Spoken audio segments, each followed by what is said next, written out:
केशव जी, क्या लगता है कि अब जिस तरीके से उनका अचानक से निधन हो जाना कहीं न कहीं पूरे देश के लिए एक बड़ा झटका भी साबित हो रहा है।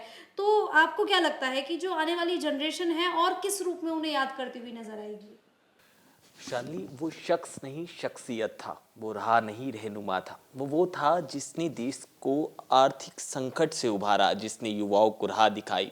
आज आप कई राजनेता देखिए, यूपीए की सरकार देखिए, एनडीए की सरकार देखिए, तमाम क्षेत्रीय दल को देखिए, एक नेता मात्र आपको ऐसा नहीं मिलेगा जो प्रधानमंत्री रहे हैं नरेंद्र मोदी के पहले, डॉक्टर मनमोहन सिंह, उनके बारे में कोई अपशब्द बोलता नजर आए।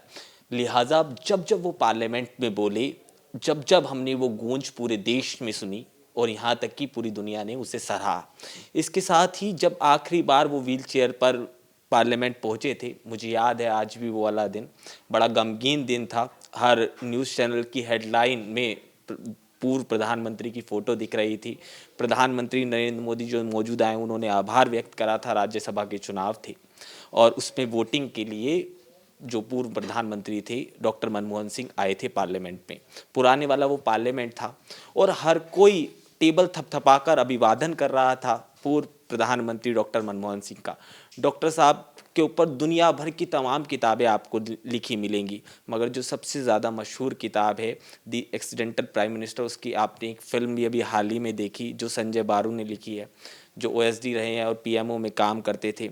उन्होंने तमाम यूपीए सरकार की वो तमाम सारी चीज़ें उस किताब में उतारी हैं जो कभी भी कैमरे पर सामने नहीं आ पाई। जब जिस तरह के संबंध सोनिया गांधी से रहे हैं डॉक्टर मनमोहन सिंह के, जब कार्यकाल था यूपीए का, और उससे पहले जब पीवी नरसिम्हा साहब की बात करें, उस कार्यकाल में उन्हें वित्त मंत्रालय दिया गया, जिस तरह से उन्हें गवर्नर नियुक्त किया गया था।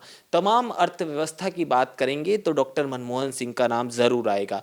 जब जब देश में आर्थिक संकट आएगा, जब जब हमें प्रधानमंत्री जो रहे हैं डॉक्टर साहब की याद ज़रूर आएगी। जब जब हम किसी आपदा में फंसेंगे, जब जब हम उस प्रधानमंत्री को याद करेंगे।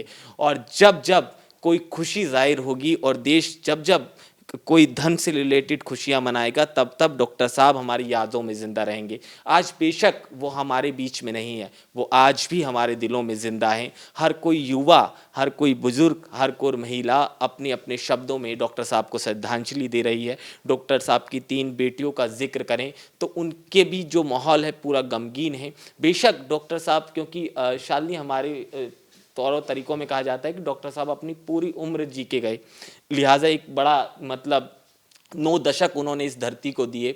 और उनका शुरुआत से दे लीजिए, क्योंकि अब तो जिस जगह उनका जन्म हुआ वो पाकिस्तान में पड़ता है, वो पंजाब का हिस्सा पाकिस्तान में चला गया, मगर जिस तरीके से उनका जो अभूतपूर्व योगदान इस देश के लिए रहा है वो अकल्पनीय है, अविश्वसनीय है, अद्भुत है, और उसकी जितनी प्रशंसा की जाए वो कम है।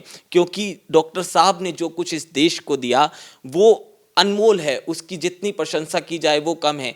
आप वाजपेयी जी की बात कर लीजिए, आप उस तालमेल को देखेंगे जब न्यूक्लियर डील के लिए, जैसा तरुण बता रहे हैं, यूएस से वो मामला था पूरा, और उसके लिए जब कैबिनेट की मीटिंग हुई तो कोई भी पक्ष में नज़र नहीं आता था। लिहाजा एक बैठक बुलाई जाती है, वाजपेयी साहब खुद पहुंचते हैं और वाजपेयी साहब से उसकी राय मांगी जाती है। वो फिल्म में, वो तस्वीरों में आप देखेंगे तो वाजपेयी साहब हल्के से मुस्कुरा देते हैं। इसके साथ ही यूपी के अमरनाथ की बात कर लीजिए, जब वो पहुंचते हैं और जब बात होती है तो उसकी जो सलाह ली जाती है न्यूक्लियर पर, वो एपीजे अब्दुल कलाम साहब की ली जाती है। तो ये 2 राजनेता ऐसे रहे यूपीए सरकार में, एक राष्ट्रपति की बात करें या प्रधानमंत्री की बात करें, जिन्होंने अपना एक रुतबा कायम करा, जिनको हर राजनेता ने बढ़ चढ़ कर सराहा। आप कह लीजिए सोनिया गांधी ने भी जितने भी आर्थिक मामले हैं सब पर सलाह ली। राहुल गांधी तो उस समय बड़े छोटे हुआ करते थे। राजीव गांधी के साथ एक लंबा दौर जो प्रधानमंत्री रहे हैं डॉक्टर मनमोहन सिंह, उन्होंने बिताया है। आपको याद होगा जब प्रधानमंत्री हुआ करते थे राजीव गांधी, तो उनके सलाहकार, जो आर्थिक सलाहकार थे, वो डॉक्टर मनमोहन सिंह ही थे। पीवी नरसिम्हा राव जब बने तो वो वित्त मंत्रालय में ले आए।